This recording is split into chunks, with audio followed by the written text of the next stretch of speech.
So the experience with Plug and Play and being part of the Batch 2 has really helped us get exposure, but it's also allowed us to have multiple touch points with a number of different larger corporations and corporate sponsors here.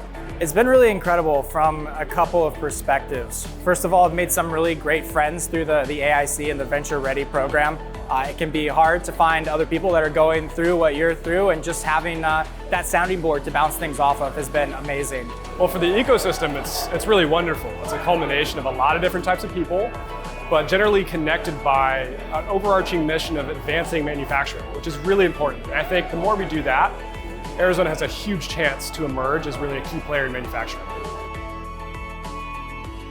And really, it's truly an exciting time for us to be in this industry, in semiconductor manufacturing. I've seen a lot of cycles, but I will definitely testify this is the most excited I've been to see the whole ecosystem behind our supply chain and what's actually happening in Arizona right now. We love coming to events like this. We always meet people that we never expect to meet. There's really no events like this where you get this group of people together. Plug and Play has been phenomenal. I think first and foremost, everyone who works there is incredibly welcoming. They all have what really feels like our best interest. It's been honestly everything I could hope for in an event like this. I like the lively, active nature of the group at Plug and Play.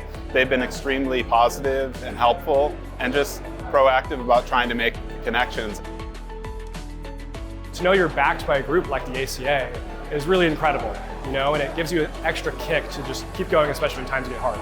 One of the best things that we've gotten from being involved with the Commerce Authority is feedback. It's helped to direct us where we need to go to be successful as a business.